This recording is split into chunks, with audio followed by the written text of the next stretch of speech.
வணக்கம் அன்பு சிவாத்மா அவர்களே. மீண்டும் உங்கள் சிவபாத திரு.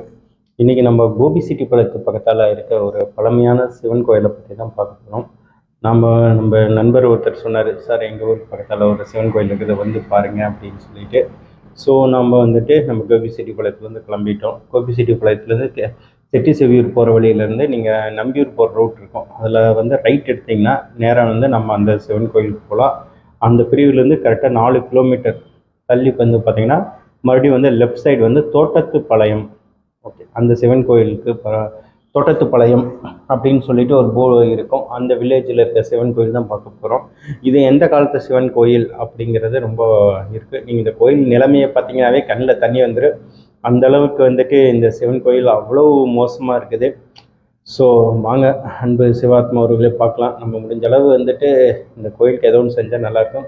இந்த கோயில் ஒரு தோட்டத்துக்காரர் சொத்தில் இருக்குது. அவர் குன்னத்தூரில் இருக்கதா சொல்லியிருக்காங்க. ஸோ அவரை மீட் பண்ண வாய்ப்பு கிடைச்சா பார்க்கலாம். நம்ம தோட்டத்துப்பாளையம் வந்துட்டோம். இங்கேருந்து பார்த்தீங்கன்னா ரெண்டு ரூட், ஊருக்குள்ளே போய் வரலாம், இதுலேயே வரலாம். போகிற வழி ஃபுல்லாகவே புற்கள் நிறைஞ்சு தான் இருக்குது. இந்த தோட்டத்துக்குள்ளே பூந்து தான் போகிற மாதிரி இருக்குது. சிவன் கோயில் பார்க்க ரொம்ப இதாக இருந்துச்சு. சரி ஓகே அப்படின்னு சொல்லிட்டு போகலான்னு சொல்லிட்டு போனோம். தனியாக போகிறது கொஞ்சம் சிரமமாக தான் இருந்துச்சு.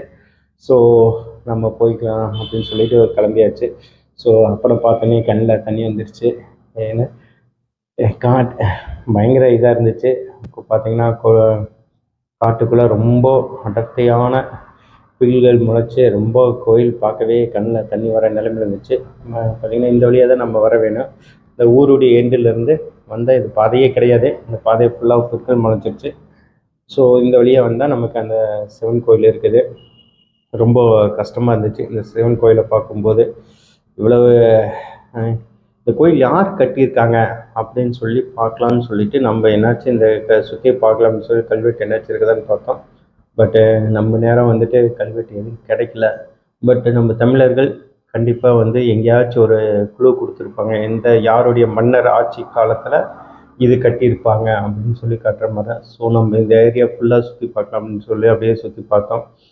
இந்த கோயில் முற்றிலும் சிதிலம் அடைஞ்சிடுச்சுன்னு சொல்லலாம். ஆனால் இன்னும் இங்கே பூஜை வழிபாடு இருக்குது.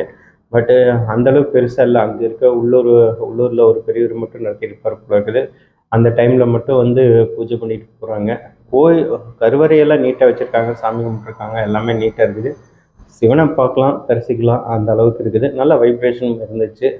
ஸோ நடுக்காட்டுக்குள்ளே இருந்துச்சு. ஸோ இந்த கட்டிடக்கலையை வச்சு பார்க்கும்போது நீங்கள் சுட்ட செங்கல் அந்த சதுர வடிவில் கொண்டு போய் கம்பல்சரி இது பாண்டியர் காலத்தாக தான் இருக்கும்.